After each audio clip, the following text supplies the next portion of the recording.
I'm Robert Rodriguez, and you're watching Up Late Austin.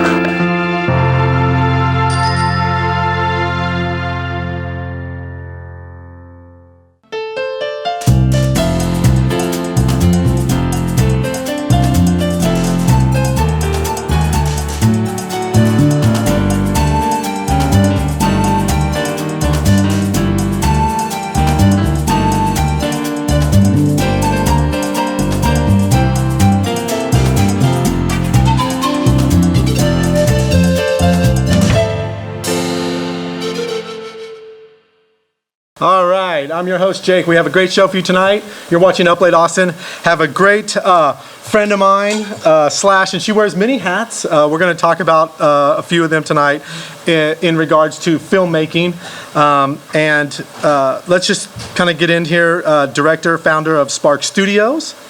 And specifically tonight, we're going to be mostly talking about the Seeking Women film, which she just did. And in that, she is writer, director, producer.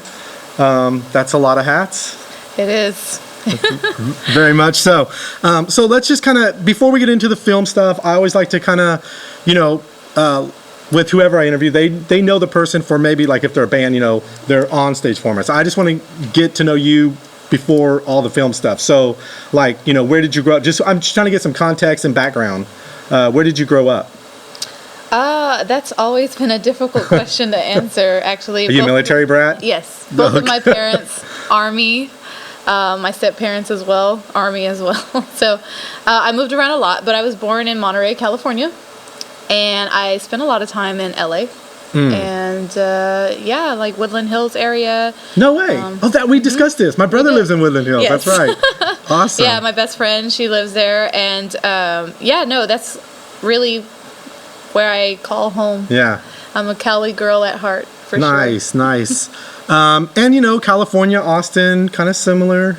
We got the creative, I think I'd much rather, if you're film, obviously you want to live in LA, but I would rather live in Austin, Texas, but. Well, see, that's the thing though. Austin has really great potential for all this growth. In LA, you can get in all those big productions, be in a union, make tons of money, but it's very hard for you to try to branch out on your own, which is one of the things I love about Austin. It seems more real grassroots. Yeah. Only thing is that everybody's kind of spread out. So, that's my goal, is I want to be able to unite it. Yeah. And eventually I would like Austin to be like Atlanta was. They call it East Coast, West Coast, and Gulf Coast. But like you said, it is spread out. Like the Texas Film Society and Texas, all these people, they're not all concentrated in Austin. Like in California, in LA and all that area, you can throw a rock and hit someone to work on a film or whatever, or an actor. Here, you got to do some work. It's not as, they're not, and my brother, like I said, he lives out in LA, he does film, and he would like to move back here. He started here with film and music video, but it's just like, I can't get I can't stay busy. Whereas in LA, he's like as much as he wants to work, he's, once these producers, these directors, they call you every time, as a cameraman, like cameramen are, you find a good one, you use them for everything. Oh, absolutely. And so, anyway, so that's his deal. All right, so let's also give out, and we might have done this, but the Facebooks and all Instagrams and stuff like that. Okay. Yeah, social media, it's daunting for me.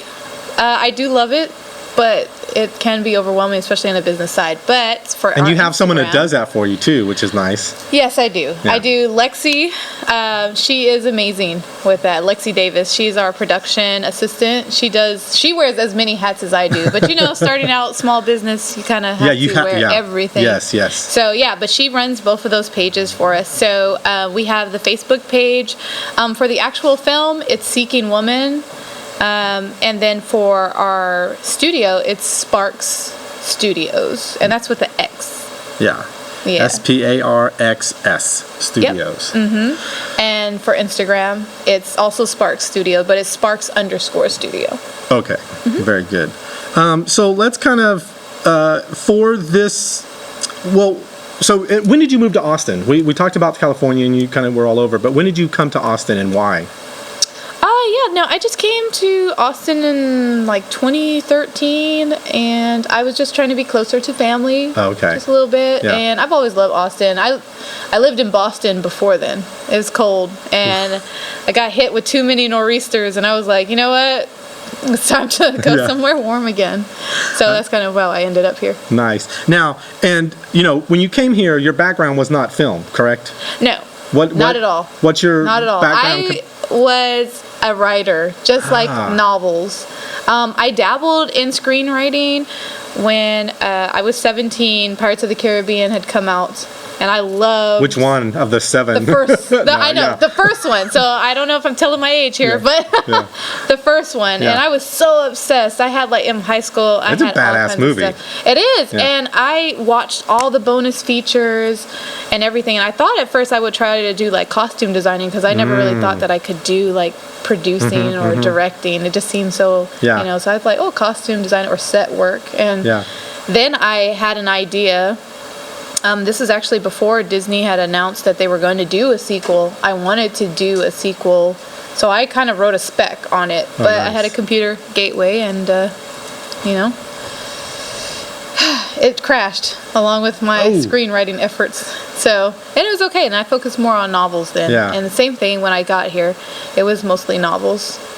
And, speaking of writing, because you also do Wisteria, Wisteria Writing Services. and that is, so you offer service. So, like, say I want to do a film, I would come to you, or is this more like creative, like what? Yeah, well, so actually I cover both the screenwriting aspects and the novelist aspects as well. Okay. Yeah, and I also do ghostwriting for people that are wanting their memoirs done, but they don't have the time. I mostly work with, like, business people, Yeah.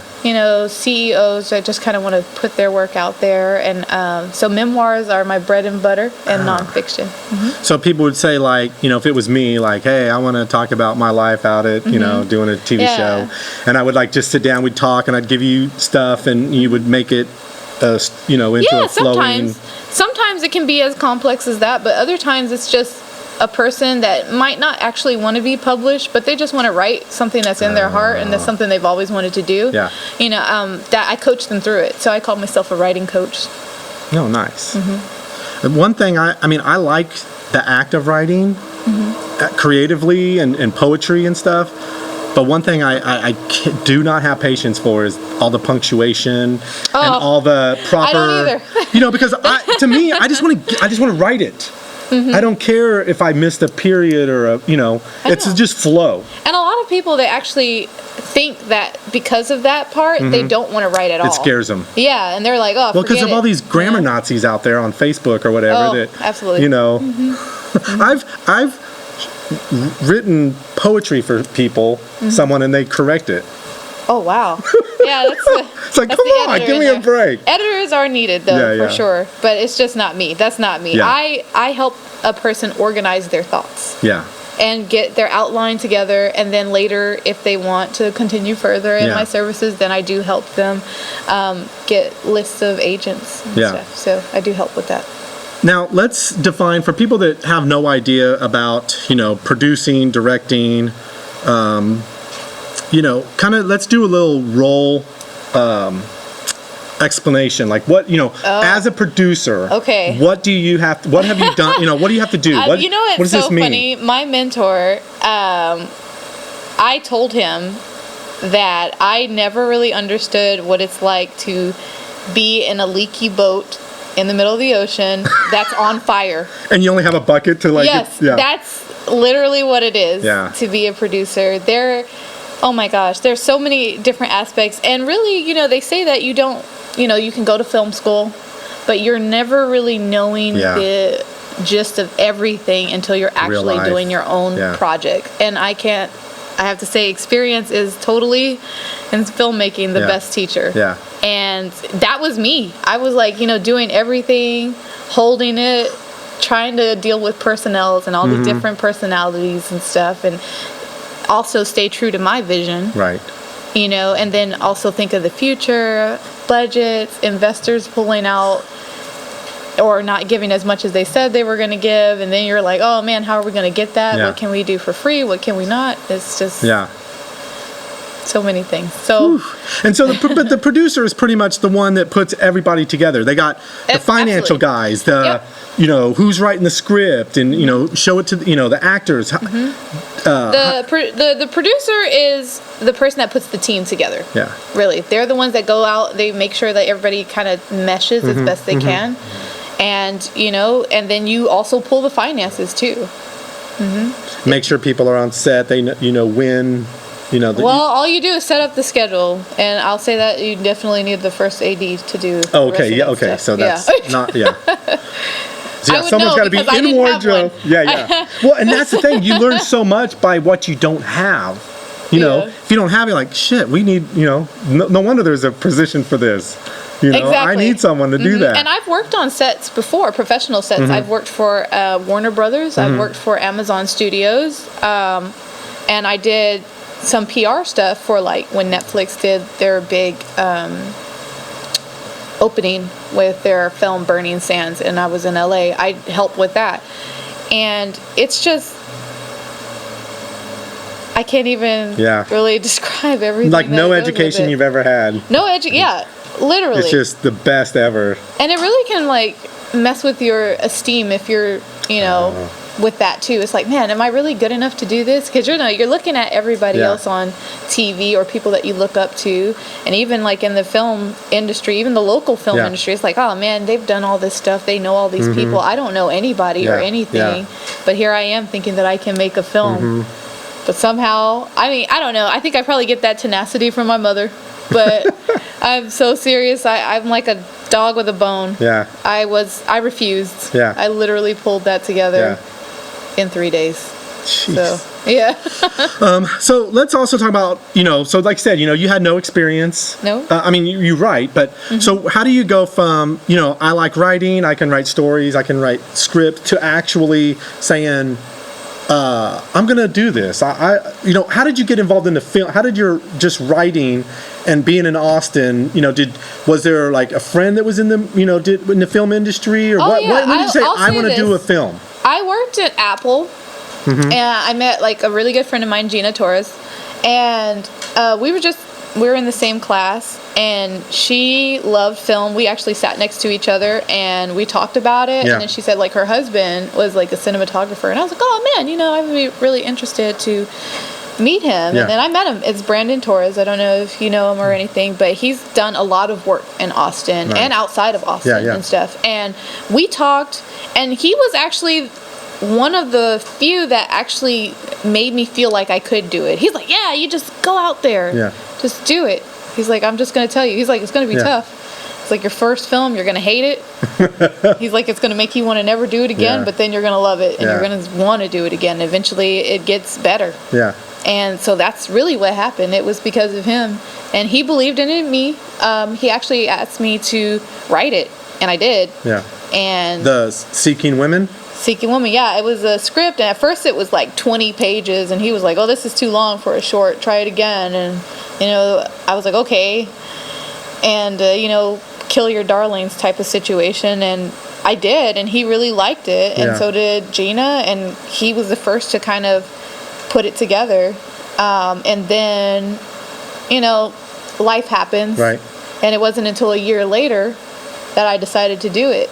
And he just kind of, this time he pushed me to do it on my own. Assemble your crew. And he was there like as a guidance type of situation. I was there to call him, and he actually put me in touch with my director of photography, Kelly. And she might be here. She might be here. They also want to know the Instagram. It's Sparks_studio. So SPARKS. XS, yes, Spark. And then what? _studio. How many clips did you give them? Well, which one should we queue up first? Ooh, whichever one, really. I guess we'll let you pick that, and then we'll talk about it afterward. Let's go ahead and do one, and then we'll come back and talk about the Sparks Studio just a little bit more, because I don't know which one came first, the Sparks Studio or the movie thing, and so we'll get that all straightened out. But go ahead and roll the clip.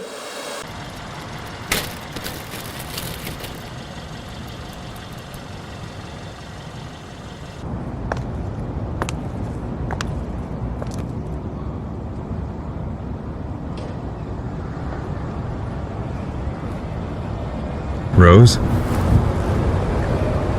Richard? Guilty. It's looking cold out here. Come on in, princess. I haven't seen the full film. I know what it's about. I know it's a thrill. Would you call it a thriller? Yeah, I think I would. It's a psychological thriller. Okay, because I like. Well, I'm not going to say anything. If anything is spilled, I want you to do the spilling. Oh, I'll try not to. Yeah. So you mentioned going to California recently, and I remember that. And what were you doing for the Warner Brothers and Amazon Studios? Was that something that was that's why you went there, or did you go there and then hustle that, or? Let me tell you. Okay, so in 2016, my life was kind of falling apart at that time. And my best friend, she told me, she was like, just come to LA. Just come here and reset. Yeah. And I was like, you know what? You're right. Okay, I'm going to try that. Yeah. I never really had the opportunity to go off and explore myself. So I used that time. And my first day in LA, I literally drove 24 hours from Texas to LA straight. Brutal. Told you, like a dog with a bone. Straight through. And the next day, I was out. And I said to myself, if I could make $50 that day, then everything would be okay. Mm-hmm. And I was scrolling through Craigslist, and I found a sneaker shop or whatever. They wanted somebody to pass out flyers, $10 an hour. Oh. Did that. But they were downtown, like off Melrose and like all around there. And I was walking around, and there was little like boutique studios, and I was like passing out. So I was like, "Hey, man, I'm out here. I don't know. Maybe you just want to be a PA or something." And everyone loves PAs.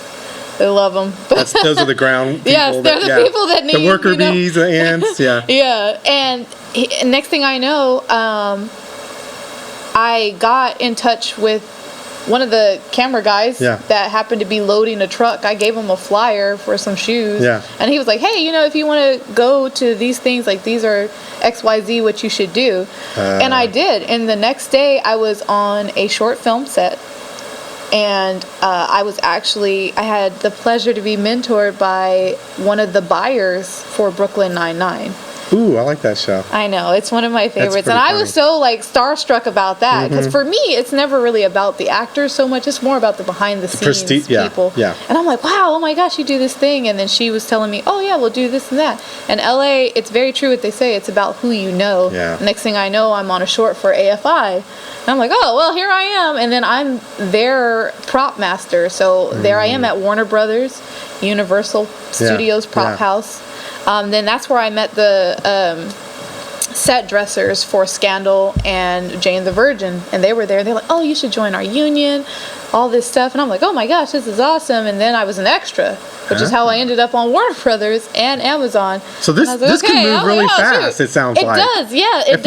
If you're in the right energy, the headspace, meeting the right people, it sounds like it's very fruitful and very. It's true. Fast. It's true. And I was actually working on that show Transparent, and Jeffrey Tambor was there.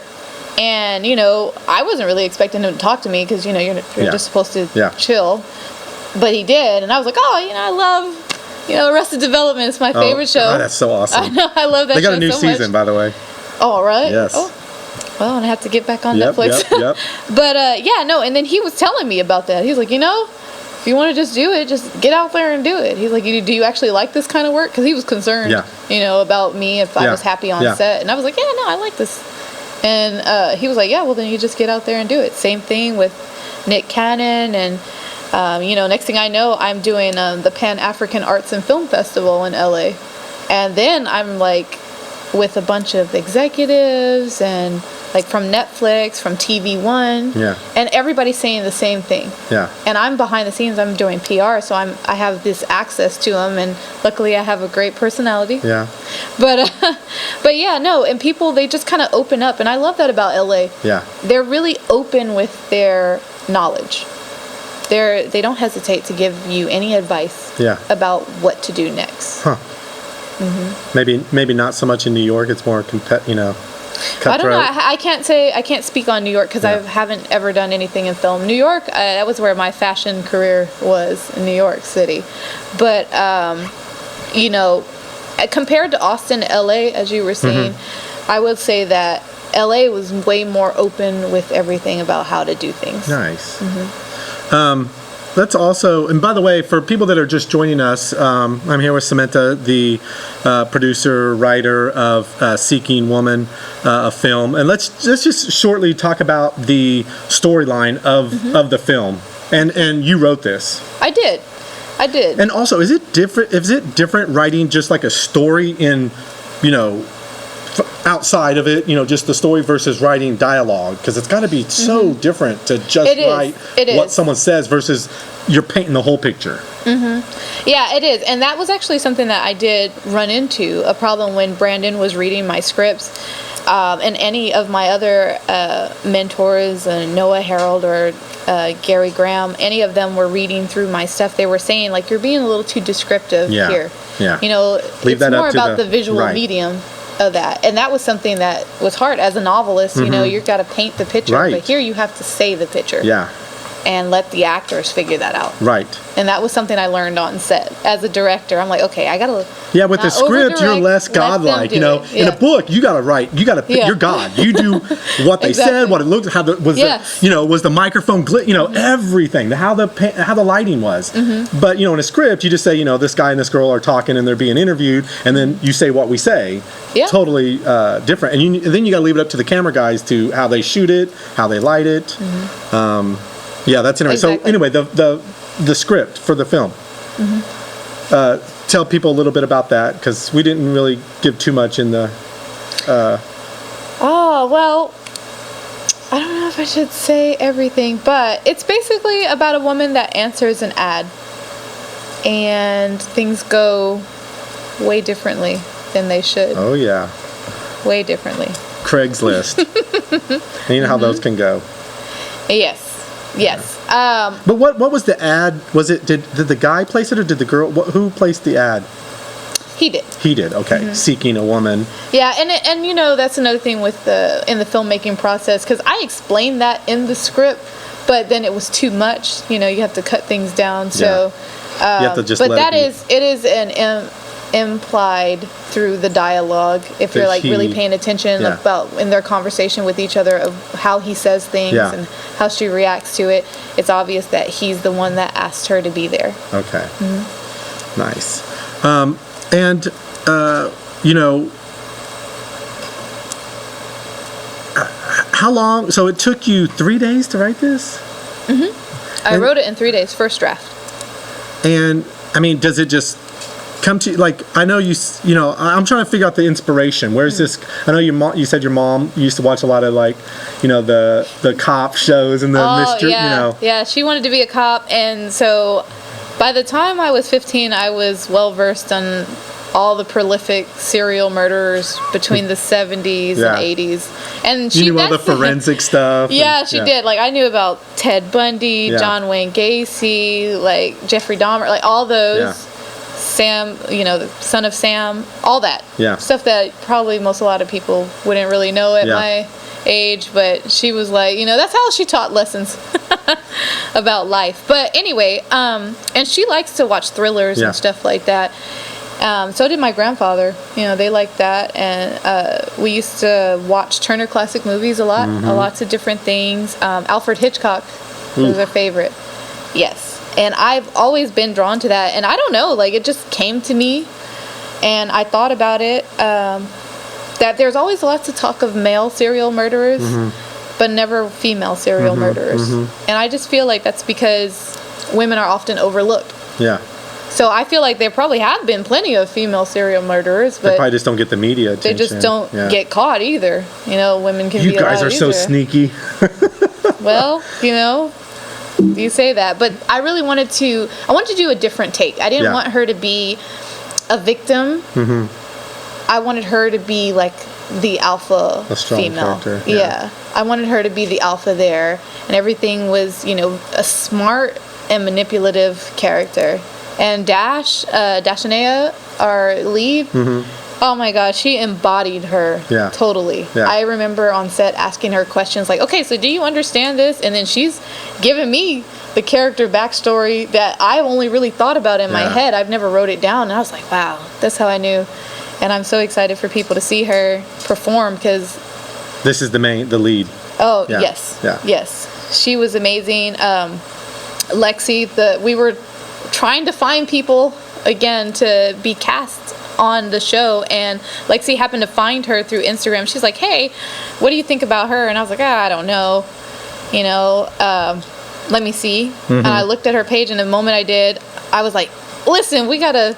I felt like a crazy ex-boyfriend. I was like on all of her social media, trying to, you know, send in emails and stuff. Hey, can you, you know? And eventually she replied, and it was nice. good. Yep, everything from there. And you know, when you were talking about your mom and all the shows and stuff you watch, I bet she loved Dexter. God, that was such a good series. Well, no, she's never seen that. She's more like the old school. Oh, the type old of things, class. Okay.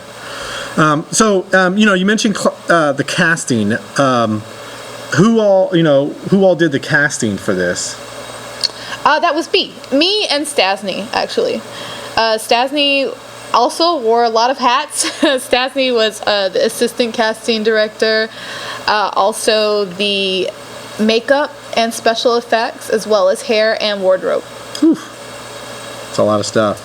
And let's also, so Kelly may or may not be out. She's, of course, busy, you know, doing her work, doing what she does. Mm-hmm. She actually got booked on a gig, so. You know, if she shows up, that's great.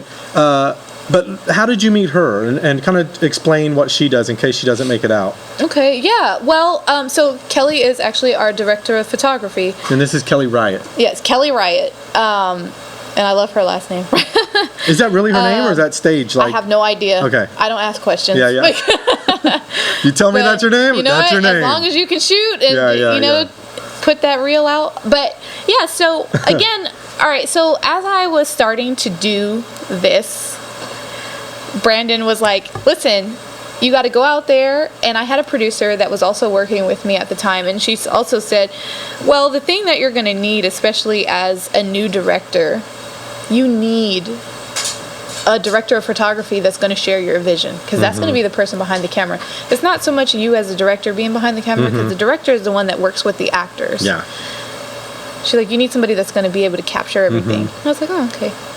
And I was like, man, I don't know. Yeah. You know, I was looking at people. I didn't know what I was thinking about. You're like, what's my style? I have no idea. I don't know. Yeah. And all I knew is that I really wanted the film to feel like noir, Hitchcockian. I knew that. Yeah.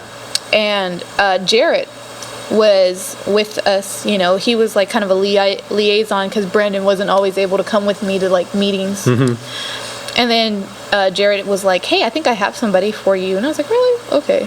And he's like, look at the reel. And I was like, all right, you know, this is me, hands-on learning, trying to figure out what the reel is. And I watched it, and it was perfect. Like, it was her reel. her reel. Yeah. Yes. I mean, if you get the opportunity to look her up on IMDb, yeah. But yeah, her film was like, it was mysterious. Yeah. It was suspense. Yeah. You know, it was crazy. I was like, wow. You know, her use of color was really amazing. And I was like, I think I really want that. I was like, please get her. And she did. And so she was like, well, let me read the script first. And, you know, because I was like, well, what's your fee? And all that stuff. She read the script, loved it. Yeah. And then she really became my partner. When things started falling apart, she was there to like really help and pick that up. And I love that she was in the trenches with me. It was like literally me and her against the world. That's how it felt. It was like, oh, what are we going to do? And she's like, oh, you know, I was like, we don't have enough money for this. And she's like, oh, we don't need it. It's fine. And yeah, it was amazing. She was awesome. I feel really grateful that I was able to meet her. Yeah. And through meeting her, I met my editor, Henry, who actually, like, he's come to my house a few times, helped us put the film together, and his eye and her eye together, it's like, wow, you know, and that's what something that, a little known thing, because at first when I was trying to get into the film industry in Austin, it seemed real jaded. I didn't know what was going on, and nobody was really open like they were in LA. Right. But I will say that once you're there and, like, you know, you start They talking know to and people, trust. you know, you can see, like, the Austin filmmakers, they kind of open up to you. And I was like, wow, that's really great. They, and what I love about Austin is that they're able to get these amazing things done, because I've seen these people's reels. They're able to do this with like little to no money. Yeah. And so you imagine you give these people like a big budget, then what can they do? Like they can't do it. There's nothing you can't do. Yeah. Money definitely helps. It does. Let's go ahead, and you have another clip. Let's go ahead and roll another clip, and then we'll be right back. I like the anonymity of what I do. Anonymity. Clever. It makes me question my methods. Methods? Yeah. Desperation. It twists and changes situations, doesn't it?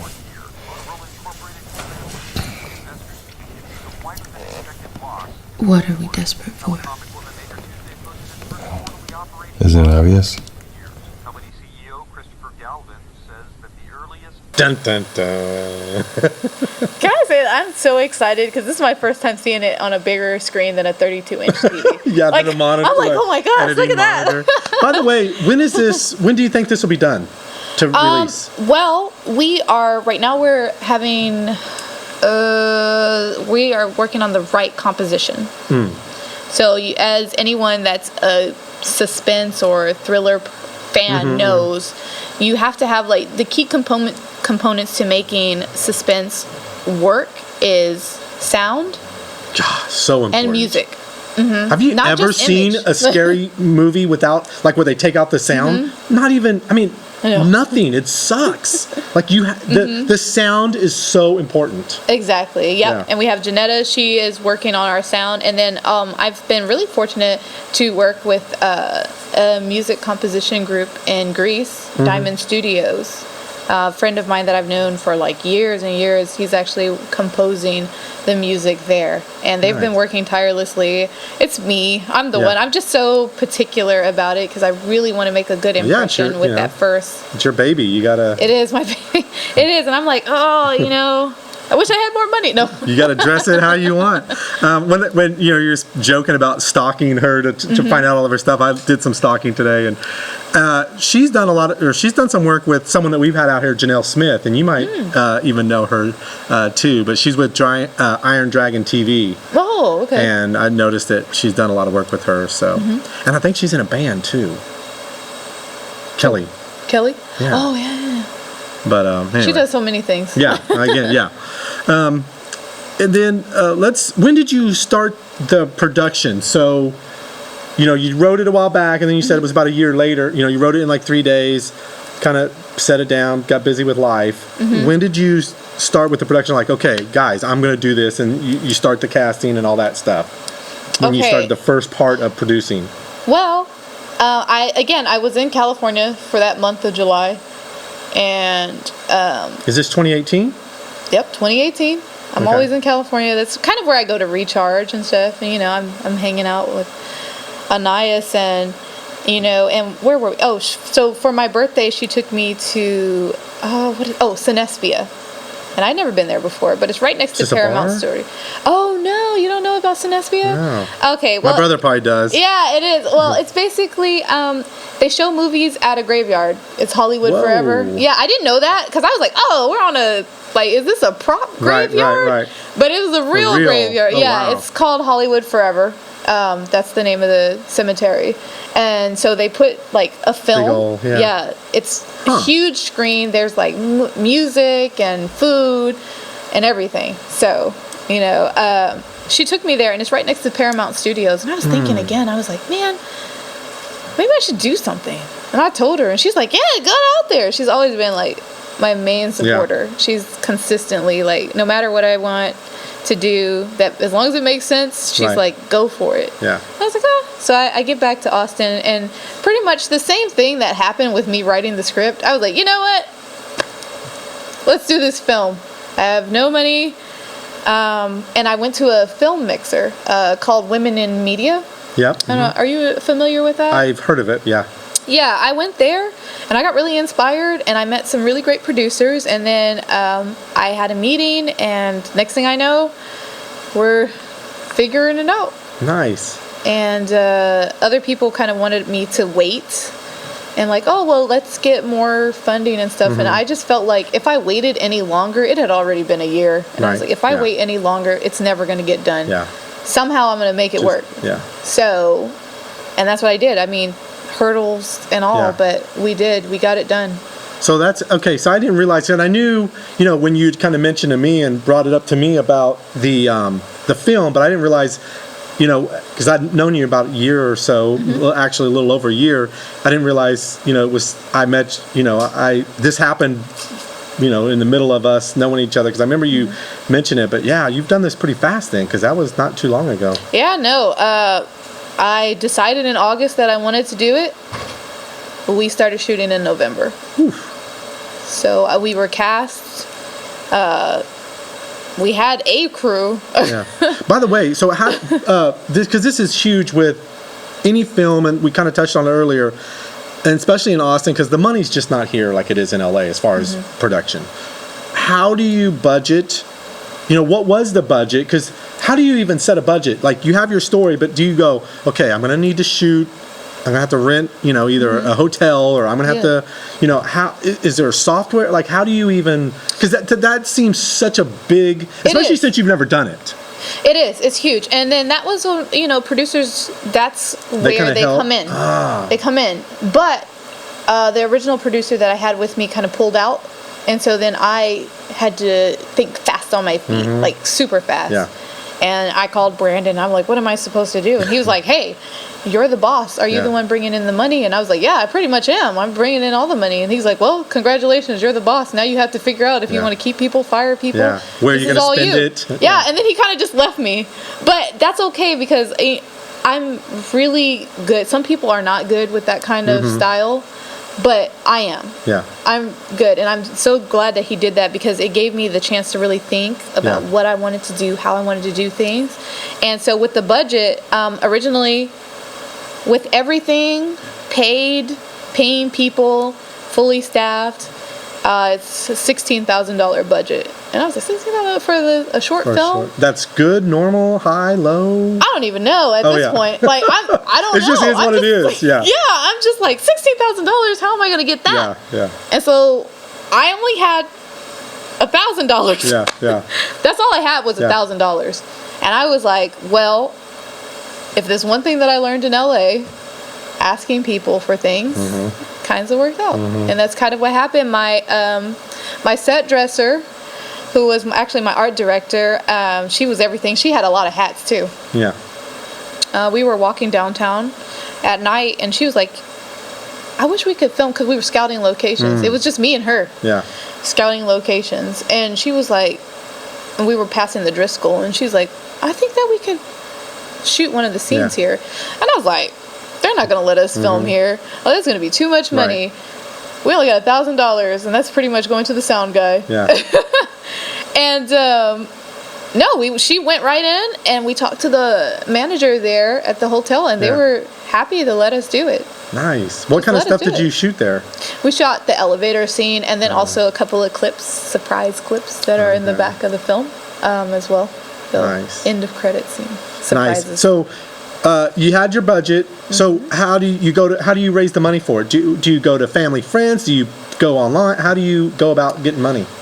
You go to the friends of friends. So friends of friends. Friends of friends, yes, and that's exactly what I did. The creative types that creative types, or people that have a lot disposable income that kind of don't really care. Yeah, and it's they're fun more like, they're like, oh yeah, I want to be involved in the film, sure. Yeah. You know, and a family friend actually put up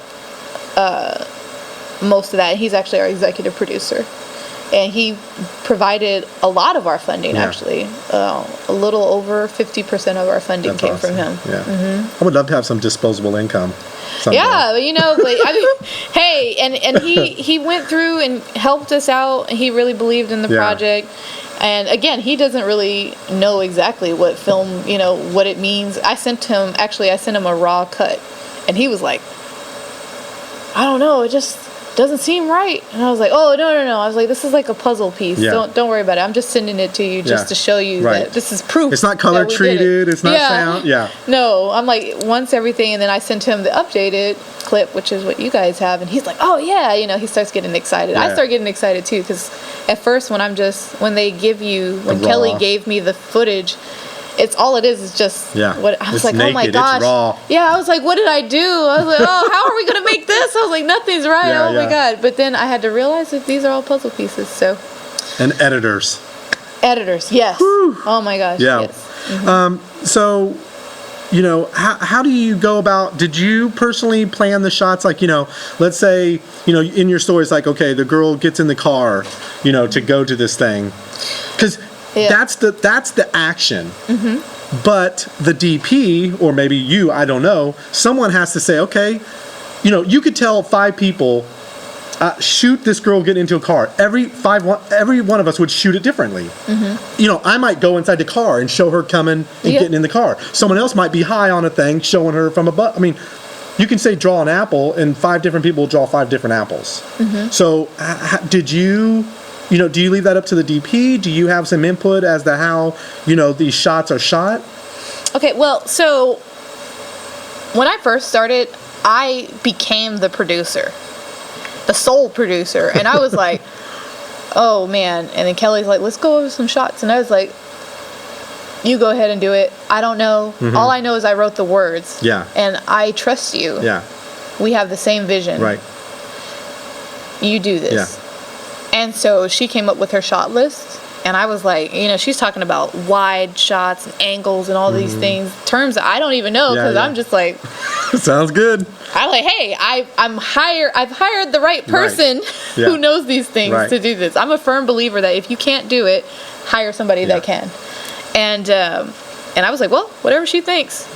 And then as I started directing, I started to get my sea legs in. I want to try this. Yeah, and that was the thing I loved about working with Kelly, is that she also was kind of teaching me a little bit without teaching me. Right. It was more like, oh, this is this shot, and everything. And then I started to get more comfortable with it, and then I started offering suggestions. Yeah. So my suggestions came in a little later. Yeah. And it's good to work with someone that's not going to be offended if you want to change something. Oh yeah, no. No. Okay, she encouraged it. Yeah. She encouraged it. Yeah. That's cool. See, I think that would be the fun part of being director of photography, is because I'm a photographer and I shoot video, and one thing I like to do, which is probably right up Kelly's alley too, is like I like to shoot things different than the normal. Okay, I can shoot my daughter swimming at a pool, but my pictures look different than other people's kids swimming at the pool. I have a style, I have a flavor, a color technique. That she obviously has, with the hitch, you guys are meshing with that kind of thing. I wish she was here. We could really go. I know. I would love to. I would love it, but she tried her best to be here today. She really did. So what she did a lot of it, but then toward the end you kind of started putting in input and. Yes, but the thing is, we didn't have a gaffer either. Oof. We did not. So the gaffer, we actually, our PA, see, everybody had so many roles in this film. You'll notice a lot of repeat names in the credits, and I wanted to give everybody their credit that was due. That was my main thing, because these people, they were with me. We filmed from 6 p.m. to 6 a.m. That was the call time, but we were lucky to get it out. As soon as we could, we got out I think about 3 hours ahead of schedule each night. We shot for 3 days, 3 nights, and we were able to get out 3 hours early. You were able to shoot it in 3 days. That's awesome. Yeah, one day, it was actually the second day, and then at first we had a lot of people on the crew, and then by the second day, it was starting to get thin. Yeah. And then it was like, man, we need a PA. And I was I don't know if I put it out in the universe or what, but I'm like, man, we need a PA. Next thing I know, KJ pops up in our Instagram and like, hey, I see you guys are shooting a film. I'll be in Austin. She actually lives in Killeen. She's a soldier, and wants to be in the film industry. And I'm like, hey, we could use you. And sure enough, and I'm so glad that she was there, because Kelly was doing all the lighting, all the ambiance setting up. I did all of the set dressing because my art director had to go, you know. I did that. Yeah. Put everything together and then resetting. I'm getting back to my prop master days, and I'm like, you know. But yeah, no, KJ helped. Kelly, she set all the colors and tones. I was like, are you sure this is going to work? And Kelly's like, yeah, no, it's going to look amazing. That's her thing. She's like, it's going to look amazing. Trust me. There you go. And I was like, okay. And sure enough. Yeah, let's look at another clip here. Go ahead, Calvin.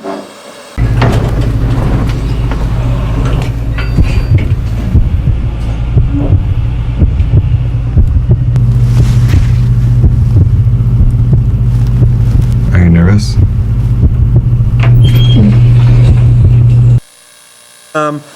You know, I know it was only 3 days, but how do you keep that straight? Is there software to where you do this, or do you just type it? Do you write it? Do you? No. There is software. Okay. There is filmmaking software. I like to use Studio Binder.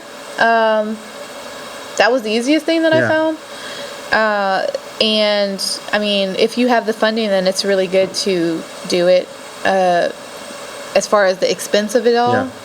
But that's kind of what helped me keep things together once I became producer. Yeah. And then Kelly as well. We did a lot of guerrilla shooting type of situations, but we had a plan. It was a plan of what we were going to do. First night, we did all the exteriors. Yeah, see, that's important. And that's what I'm saying. You have to, you can't go from shooting outside and then inside and then shoot another day here. Like if you're here, shoot all your stuff there, you know, and that's something that a seasoned, you know, person, which you have to learn. And I'm sure people told you like, look, let's, you know, you did that for a reason. That's something that the average bear watching these movies and TV, like just no idea that how much thought goes into all these shots. And that was my first, when I was in LA working with Buffy, who was the buyer for Brooklyn Nine-Nine, she was just she does some indie stuff sometimes. You know, she'll help out with indie things just to kind of broaden her resume. Yeah. And when we kept resetting, that was my first thing learning. I was like, you guys do all of this for one shot? She's like, yeah. She's like, you gotta reset, reset everything. And she's the one that taught me how to be meticulous with these things. And I was able to bring what I learned there, into the production there. And I was like, okay, so this is how we're gonna organize it. And it started to get easier. Yeah. You know, once you realize, hey, I'm in the trenches, it gets a lot easier to do. Man, yeah, that you have to. I don't know how people keep that straight. That would be very difficult. Let's Good team. Yeah, there you go. and yeah, let's talk about some of the, you know, because it's always like the people behind the scenes that never get recognition. You know, it's the people, you know, the actors and stuff that always get all the attention. Not with Spark Studios. I get everybody, even the person that is, you know, the lowest to the highest. Everybody gets their credit, and I believe in that. Yeah, and so let's kind of go through that. You know, the producers. Let's kind of go through your crew here, and kind of give little shout outs here. And I got your thing here, but you know, you got your. Let's go through the actors. I think you kind of mentioned that, but I mentioned Dashanea. That was our lead actress, and then we had Mark Holland. He was the second lead, playing Richard. And we also had, really those were the two primary characters. And then we had 3 extras. Okay. Just to kind of add a little more depth and... Yeah. A little depth into the film. All right. And Kelly, obviously, director of photography. Good find. Who did your camera work? Kelly. Oh, she shot it too. Oh yeah. So she did everything. Okay, so she was in the gutter one time. Like we were filming on. We were on. I can't even remember what street it was. I think it was near 5th Street because Whole Foods, the store manager there, was so nice. He let us park there. He let us get dressed. Yeah. You know, we were walking through Whole Foods, all this stuff and everything. And he was so good to us. But we were around that area by somebody's condos, and that was a challenge. But Kelly was like, I got this crazy idea. It's way off the shot list, but I don't care. I want to do it. I was like, I'm with you. Let's do it, you know? And so she gets down in the gutter and she's like got her camera and she's just like doing this crazy shot Yeah. right there. And I was like, what's that? And it was a really good shot. And I didn't include it in the clips on purpose. Yeah, save it. Yes. Okay, because sometimes, the DP just, sets it Yeah. up and then the Not camera here. guy. Yeah. Not in Austin. In LA, well. there's all these, unions. Oh, you can't do Yeah. this, you can only do that. I'm like, what? Like, someone specifically just loads film. They Yeah. don't shoot, they just load film. Yeah. Like in Austin, we load our film, we do everything. Well, that's how you get those big multi-million-dollar budgets Yeah. as well. All that crew. Yep. So you got, the camera, she did the camera. Editor, Henry. Henry. Sound, which is so important. So important. That was Mark. Mark Rodriguez. He was our sound person. He just showed up, was there. He was in the trenches with us too, but luckily because of his thing, I remember we actually kind of got into it because he was like, "We need to turn off the refrigerator," and I was like, "Yeah, you gotta turn off." "No," I was like, "We're not turning off anybody's fridge. Absolutely not." Those are loud. Then, I know, but then AC is loud. You got to get it super cold and turn it off. But he was so nice about it because he really just let me say my piece, and I was like, "No." I think I'm then doing it anyway. And then he was like, "If you want to have the best sound, Yep. this is what it's going to be." Yep. And I was like, "All right, fine." I just didn't want to disturb Yep. the homeowner, which is Jose Pepe. He let us use his house. It was his house that we shot in. At first, I was really hell bent on finding like this luxurious condo, and then Kelly's like, "We don't really need that," and I was like, "God, you're right. We don't. We just need it to look like it." So I'm going to try to roll through some of this stuff here because Okay. we're going off at 10:57. Okay. You didn't have gaffers. Hair and makeup was Stastny. Stastny, yep, Stastny Lane. And you mentioned Whole Foods. What was Austin? Who were the people around Austin? Let's give a shout out to the people that actually helped the film industry. That helped you, absolutely. business wise. Businesses that helped us was Whole Foods, the Driscoll Hotel, Driscoll. the Austin Police Department. We There you actually go. had a car accident on set, and they were there.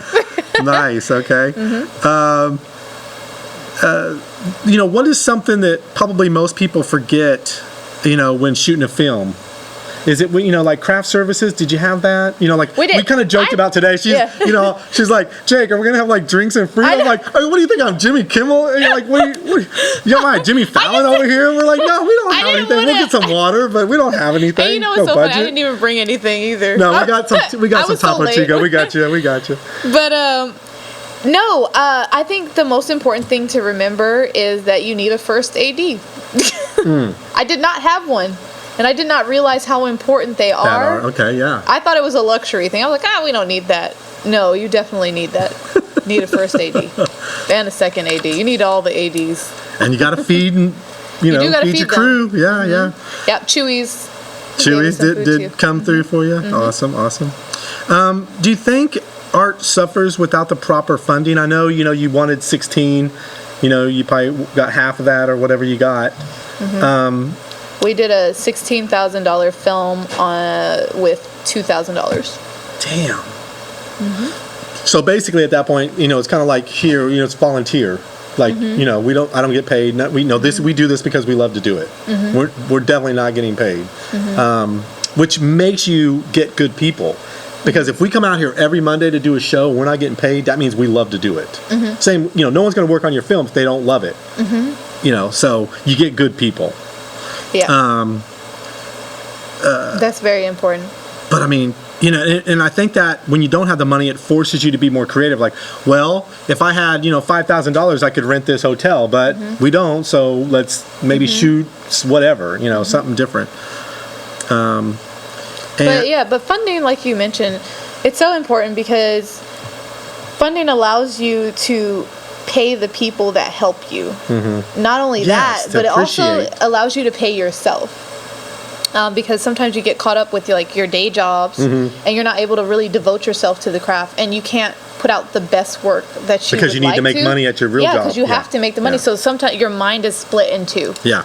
Kind of thing. And so that's why it's really important for patrons to support. Some people are like, oh, it's just film. It's like, well, no, it's not just film. It's an industry Right. supporting not just one person, multiple people. Yeah. And let's talk about, future projects. What do you got in the works? Oh yeah, so I mean, I know we got to finish this one, but like you're we do. thinking ahead. Yes, I know. You're thinking ahead. The premiere party. And by the way, let's talk about maybe, how do you know roughly how long it's going to be? We could maybe air it out here one night. Oh yeah, no, I'm thinking that we can do it by September. Okay. That's my plan. Maybe even August. Okay. Yeah. But no, we have future lineup. I'm working on a web series that's really Austin based. It was something that a friend of mine in LA told me. He was like, you know what? Austin doesn't really have a show here. He's like, that's kind of what they need, like something that's really Austin centric. Yeah. So I'm working on this web series. Nice. Hopefully, maybe we could get a TV show. I don't know. Yeah. I like to dream big. Yeah, yeah. But it's really embodying all of what Austin is. And I call it my tequila series. My tequila series. Good inspiration. Man, we could talk forever, and I got tons of stuff. We can talk off air, but thank you for coming out. Oh, thank you for having me. The film, Seeking Women, and Woman. God. Seeking Woman. See, I'm thinking more than $3 one here. signs. Yeah. $3 signs. Find it on Facebook at Seeking Woman. And we'll see you next week.